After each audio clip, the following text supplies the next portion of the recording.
Mga kasangkayan na ligid yan na sa Katarman Bureau of Fire Protection nga bit regarding sa nakalabay nga pagselebra sa Kapaskuhan labi na sa paputok na related incident din sa aton sa bunggo sa Katarman. Okay. Sir, so far, wala man po na itabo or na-record kami na fire incident or mga naputukan siton nga related siton nga firecrackers. So far, wala man po. Alam mo po, station nag-conduct sin inspection, actual inspection dito po sa mga nagbabaligya mga firecrackers. So, upon inspection, mayroon po kami napansin na sayo na stall na waray fire extinguisher. And then, ang sayo man na stall, mayroon na 5 pounds na fire extinguisher. Alam mo po kasi yung required is 10 pounds. So, ato na 5 pounds, yung papalyunan na mo 10 pounds na fire X. Then, ang sayo po na waray fire X, yung papa-provide na mo 10 pounds o trobally. Subject for reinspection pa man po ato na mo, kung na-comply ito na duwa na stall nga si kada stall in pa paskil na mo sira mga prohibited na firecrackers. So mga bawal ibaligya, kada po itong share stall. Then gin-remind na mo sira na aside from fire extinguisher may naka-standby sira na baldi na may tubig. Kada po stall itong siya. Then remind that mo na mo ang mga vendor na bawal po manigarilyo. Ma'am, masusugad ba nga talaga epektiboan na kampanya sa Bureau of Fire Protection regarding sa kontra paputok na yan na zero incident din sa bunggo sa Katarman sa pagselebra sa Kapaskuhan? Yes po, base man sana mo kuhain, wari man po kasi naging insidente na ang rason is ang firecrackers na nagayong sunog, nautdan kamot, during sito ato pagselebra sa Kapaskuhan. So far, medyo masusugat po namo na ginpaiting talaga naman ang amo kampanya kontra sito na mga firecrackers.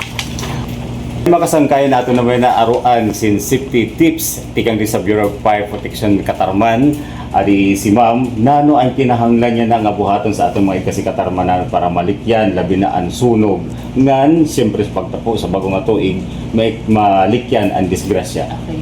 Bali ginaagat po naman nga tanan na kung nato po gamiton na mga pailaw is an aprobado sa DTI nga si mayaon ICC sticker. Ayaw kit pagsaksak sa mga wall outlet or extension cords na sobra-sobra. Labi na kung ang mga unwire ito na extension cord is ditoy. Kasi diri ko niya kaya unload kung i-occupy ito na ito na extension cord din ko konektahan ta pa another extension cord talaga masabog po sila ng wire diri po sila diri po niya kaya unload. Ayaw kit panigarilyo ang mga kandila ayaw ta pabay ingan nakasindi pa as much as possible para mo tagod lamin na kung mga turog kit na.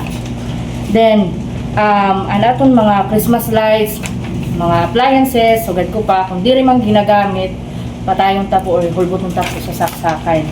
Okay po.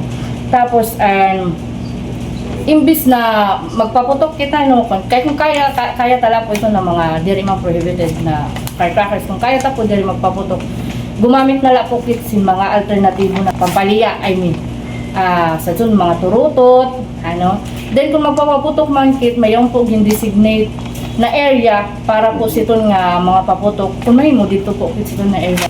Ma'am, ini information doot nga di na aton may kasi Katarmananon in case of emergency. Yes po, abrido po naman station 24 hours always po itong siya.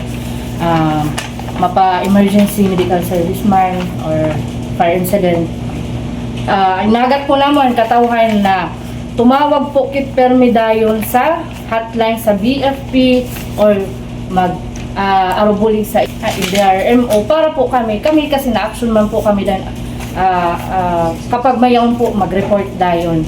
Iwasan ta po punta unahon ang Facebook Live kasi diri po namo monitor ito nga dito.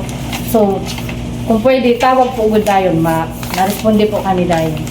Yung po kit telephone number nga sa cellphone number ang BFP Katarman.